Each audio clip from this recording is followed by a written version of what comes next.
ஓம்காரி சரணம் திருச்சிற்றம்பலம். அம்மா எங்கே போயிட்டு இருக்கிறேன் அப்படின்னு பார்க்குறீங்களா? தேவாதி தேவர்களும் போற்றி வணங்கக்கூடிய அற்புதமான ஸ்தலம். அகத்திய பெருமானும் 18 சித்தர்களும் ரிஷி முனிவர்களும் தவம் செஞ்ச ஒரு அற்புதமான ஸ்தலம். நந்தி பகவானுக்கு ரொம்ப ரொம்ப பிடிச்ச ஒரு ஸ்தலம் அப்படின்னு சொல்லலாம்.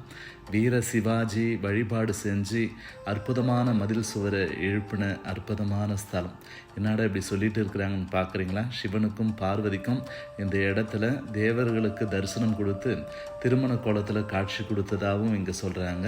இங்கே பார்த்தீங்கன்னா மகா சிவராத்திரி ரொம்ப ரொம்ப ரொம்ப விசேஷமான ஒரு பூஜைகள் நடக்கும். ஜோதிர்லிங்கத்தில் 2வது இடம் அப்படின்னு சொன்னால் இந்த ஸ்ரீசைலத்துடைய க்ஷேத்திரம் தான்.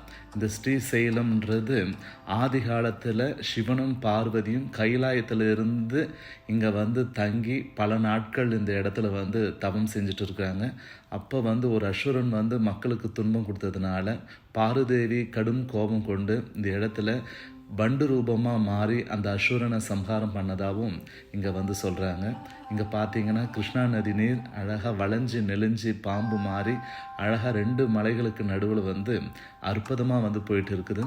அம்மா இப்போ பார்க்குறோம் பற்றியா, இந்த கோபுரம் வீர சிவாஜி அவர்களால் கட்டப்பட்ட அற்புதமான கோட்டை மாறி இருக்கக்கூடிய ஒரு மதில் சுவர் தான். இந்த மதில் சுவரில் பார்த்தீங்கன்னா அழகான திருமண கோலம், தெய்வீகமான பார்வதி பரமசிவனுடைய திருமண கோலம், அந்த போர் நடக்கக்கூடிய சூழ்நிலைகள்லாம் எப்படி இருக்கும், அங்கே மக்கள்லாம் எப்படி வாழறாங்க ஆதி காலத்தில் அப்படின்ற அந்த சிற்பங்களை அழகான கலைமிகு மிக்க அந்த நுட்பமான வேலைப்பாடுகளில் அந்த ஸ்தபதிகள் அழகாக செதுக்கியிருக்கிறாங்க. பார்க்குறதுக்கே அவ்வளோ ஒரு கண்கொள்ளா காட்சியாக இருக்குது.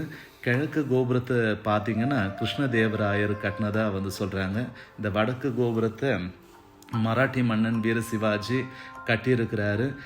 மேற்கு கோபுர பிரம்மானந்த ராயர்ன்றவர் கட்டியிருக்கிறாரு. இந்த கோவிலுக்கு நடுவில் இருக்கக்கூடிய அழகான தங்க கோபுரத்தை காக்காத்திய மன்னனுடைய சகோதரியான மயிலம்மான்றவங்க அற்புதமான வேலைப்பாடுகள் நிறைந்த இந்த தங்க கோபுரத்தை சிவனுக்காக அமைச்சிருக்கிறாங்க. சிவபெருமான் கருவறையில் ஜோதிர்லிங்கமாக உலகத்திலேயே ஒரு அற்புதமான தெய்வீகமான ஒரு தன்மை உள்ள சிவபெருமானா இந்த இடத்துல சுயம்புலிங்கமாக காட்சி கொடுக்குறாரு. அம்மா போயிட்டு அம்மா கையாலேயே அந்த ஜோதிர்லிங்கத்தை தொட்டு பரிசு தரிசனம் பெறக்கூடிய அந்த பாக்கியத்தை எனக்கு சிவபெருமான் வழங்கியிருக்கிறான்ற போதும் அது ரொம்ப அளவிட முடியாத ஒரு மகிழ்ச்சியான தருணம்னு சொல்லலாம். ரொம்ப சிறப்பு வாய்ந்த மல்லிகார்ஜுனேஸ்வரர் பிரம்மாம்பிகையுடைய கோவில் இந்த கிருஷ்ணா நதிக்கரையில் இந்த மலைகள் சூழப்பட்ட நீலமலையில் அழகாக ரொம்ப அமைஞ்சிருக்குது. இந்த இடத்துல தான் ஆதிசங்கரர் சிவானந்த லஹரி அப்படின்னு கூடிய அந்த சமஸ்கிருதத்தில் சிவனை பற்றி அற்புதமான ஸ்லோகங்கள் நிறைந்த பாடல்களை பாடியிருக்கிறாரு. ஆதிசங்கரர் 12 ஜோதிர்லிங்கங்களையும் தரிசனம் பண்ணியிருக்கிறார். அகத்திய பெருமானும் அப்படி தான். அவங்க பூஜை பண்ண இந்த சிவபெருமானை தான் அம்மாவும் தரிசனம் பண்ணியிருக்கிறேன். இது எங்கே இருக்குதுன்னு பார்த்தீங்கன்னா நம்ம சென்னையிலேருந்து ஒரு 480 கிலோமீட்டர் இல்லை 500 கிலோமீட்டர் தான் வரும். நீங்கள் ஒரு கார் எடுத்துகிட்டே போகலாம், இல்லை வேன் எடுத்துகிட்டு ஒரு குழுவாக கூட போயிட்டு நீங்கள் தரிசனம் பண்ணலாம்.